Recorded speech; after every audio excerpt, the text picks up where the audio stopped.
എന്തുകൊണ്ട് സ്റ്റേഷൻ വാഗണുകൾ ഇന്ത്യയിൽ ഹിറ്റാവാതെ പോയി? ഇതുവരെ ഇന്ത്യൻ മാർക്കറ്റിൽ വന്ന കുറച്ച് സ്റ്റേഷൻ വാഗണുകൾ, ഈ രണ്ട് ടോപ്പിക്കിനെ കുറിച്ചാണ് ഈ വീഡിയോയിലൂടെ പറയാൻ പോകുന്നത്.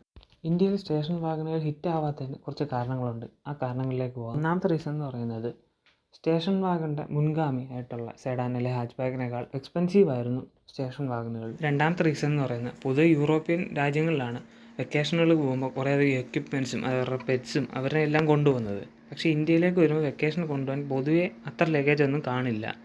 മൂന്നാമത്തെ റീസൺ എന്ന് പറയുന്നത് പൊതുവെ കമ്പനികൾ ഒരു ഹിറ്റായ സെഡാനിലെ ഹാച്ച് ബാക്കിൻ്റെ ബാക്കിലോട്ട് ഒരു എക്സ്റ്റൻഷൻ എന്ന രീതിയിലായിരുന്നു സ്റ്റേഷൻ വാഗണുകൾ നിർമ്മിച്ചിരുന്നത്. അതുകൊണ്ട് തന്നെ ഡിസൈൻ വൈസ് ആൾക്കാർക്ക് തീരെ അങ്ങോട്ട് പിടിച്ചിരുന്നില്ല. നാലാമത്തെ റീസൺ എന്ന് പറയുന്നത് വാഹനത്തിന് സെഡാനിലെ ഹാച്ച് ബാക്കിനേക്കാൾ നീളമുള്ളത് കൊണ്ട് തന്നെ തേർഡ് റോയിൽ സീറ്റ് പിടിപ്പിക്കാമെന്ന് വെച്ചാൽ അതിനുള്ള ഹെഡ് സ്പേസോ ലെഗ് സ്പേസോ ഈ വാഹനത്തിനില്ലായിരുന്നു. അഞ്ചാമത്തതും പ്രധാനപ്പെട്ടതുമായ ഒരു കാരണമായിരുന്നു 2006 ഇന്ത്യൻ ഗവൺമെൻറ് കൊണ്ടുവന്ന ടാക്സിൻ്റെ റൂള്. 4 മീറ്ററിന് താഴെയുള്ള വാഹനങ്ങളെക്കാൾ കൂടുതൽ ടാക്സ് ആയിരുന്നു 4 മീറ്ററിന് മുകളിലുള്ള വാഹനങ്ങൾ വന്നിരുന്നത്.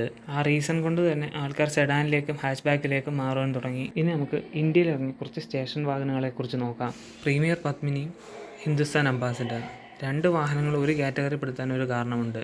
രണ്ട് വാഹനങ്ങൾക്ക് ഒരു ഡ്രൈവ് വേ ചേസസ് മാത്രമേ കമ്പനി നൽകിയിരുന്നുള്ളൂ. ബാക്കി സ്റ്റേഷൻ വാഗൺ എന്ന രീതിയിൽ നിർമ്മിക്കണമെങ്കിൽ വേറൊരു ഡീലറിൻ്റെ അടുത്ത് കൊടുക്കണമായിരുന്നു. അതുകൊണ്ട് തന്നെ ഡിമാൻഡ് വളരെ കുറവായിരുന്നു ഇതിന്. ടാറ്റ എസ്റ്റേറ്റ് ഒരു സെഡാൻ്റെ ഹാച്ച് ബാഗിൻ്റെ എക്സ്റ്റൻഷൻ ആയിട്ടായിരുന്നില്ല ടാറ്റ എസ്റ്റേറ്റ് മാർക്കറ്റിൽ വന്നത്. മാർക്കറ്റിൽ പുതിയ ഫീച്ചേഴ്സായ പവർ സ്റ്റിയറിംഗ്, പവർ വിൻഡോ, അങ്ങനെ കുറേയധികം ഫീച്ചേഴ്സും കൂടെ ഈ വാഹനത്തിനകത്തുണ്ടായിരുന്നു. പക്ഷേ ഒരു 1.9 ലിറ്റർ ഡീസൽ എഞ്ചിൻ ഉണ്ടായിട്ട് പോലും വളരെയധികം സ്ലോ ആയിരുന്നു ഈ വാഹനം. അതേപോലെ തന്നെ റിലയബിലിറ്റിയെ ചൊല്ലിയുള്ള കാര്യങ്ങൾ കാരണവും മാർക്കറ്റിൽ അങ്ങനെ വിജയം നേടാൻ പറ്റിയില്ല ഈ വാഹനത്തിന്. സിപ്പനി റോവർ മൊണ്ടേജോ ബാംഗ്ലൂർ ബേസ്ഡ് കമ്പനിയായ സിപ്പനി മോട്ടോഴ്സിൻ്റെയും ബ്രിട്ടീഷ് ബേസ്ഡ് കമ്പനിയായ റോവർ ഇൻഡസ്ട്രീസിൻ്റെ ഒരു ടൈപ്പ് ആയിട്ടായിരുന്നു ഈ വാഹനം വന്നത്. 80 ഹോഴ്സ് പവർ പ്രൊഡ്യൂസ് ചെയ്യുന്ന ഒരു 2 ലിറ്റർ ഡീസൽ എഞ്ചിനായിട്ടാണ് ഈ വാഹനം മാർക്കറ്റിലേക്ക് വന്നത്. പക്ഷേ ആ സമയത്ത് വളരെയധികം എക്സ്പെൻസീവ് ആയിരുന്നു ഈ വാഹനം. അതുപോലെ തന്നെ സിപ്പനി എന്ന് പറഞ്ഞ കമ്പനി ഇന്ത്യയിൽ അത്രത്തോളം ഫേമസും അല്ലായിരുന്നു. അതുകൊണ്ട് തന്നെ ഈ വാഹനത്തിന് മാർക്കറ്റിൽ പിടിച്ചു നിൽക്കാൻ പറ്റിയില്ല. Opal കോഴ്സ swing. ഒപ്പൽ കോഴ്സ എന്ന് പറഞ്ഞ വാഹനം കുറച്ച് സെയിൽസായി വന്ന സമയത്തായിരുന്നു ഒപ്പൽ കോഴ്സ സ്വിംഗ് എന്ന് പറഞ്ഞ വാഹനം ഇറങ്ങിയത്. ഒരു 1.6 ലിറ്റർ അല്ലെങ്കിൽ ഒരു 1.4 ലിറ്റർ എന്നീ രണ്ട് പെട്രോൾ ഓപ്ഷൻസ് ആയിരുന്നു ഈ വാഹനത്തിന് എഞ്ചിനായിട്ട് വന്നിരുന്നത്.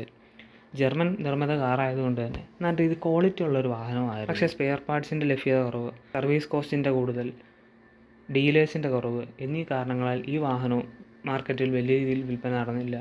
മാരുതി ബലേനോ അൾട്ടൂറ പെർഫോമൻസിനും ഇൻറ്റീരിയർ സ്പേസിനും നല്ല രീതിയിൽ ഹിറ്റായൊരു വാഹനമായിരുന്നു സെഡാനായിട്ടുള്ള ബലേനോ. ആ സമയത്ത് തന്നെ മാരുതി ഇറക്കിയ വേറൊരു വാഹനമായിരുന്നു ഈ അൾട്ടൂറ. 94 ഹോഴ്സ് പവർ പ്രൊഡ്യൂസ് ചെയ്യുന്ന 1.6 ലിറ്റർ പെട്രോൾ എഞ്ചിനായിരുന്നു ഈ വാഹനത്തിൽ വന്നിരുന്നത്. പക്ഷേ ആളുകൾക്ക് ഈ വാഹനത്തിൻ്റെ ഡിസൈൻ അത്രത്തോളം ഇഷ്ടപ്പെട്ടില്ല.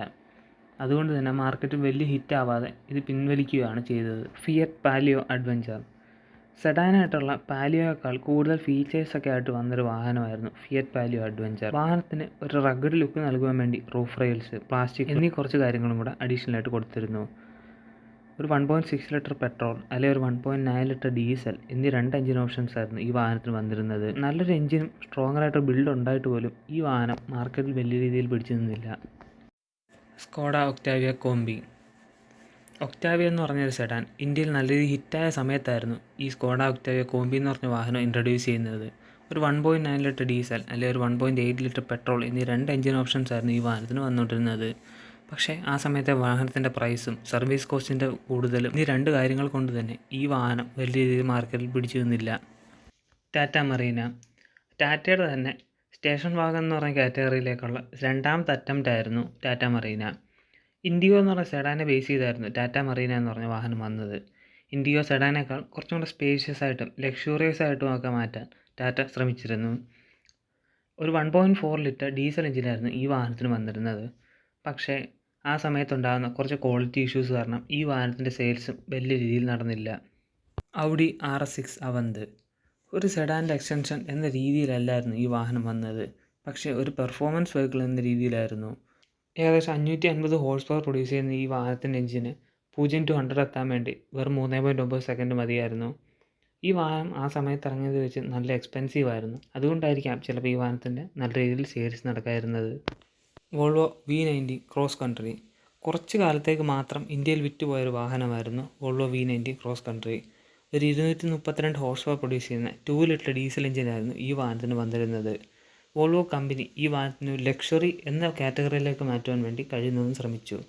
പക്ഷേ കുറഞ്ഞ സെയിൽസുകൾ കാരണം ഈ വാഹനവും നിർത്തിപ്പോകേണ്ടി വന്നു.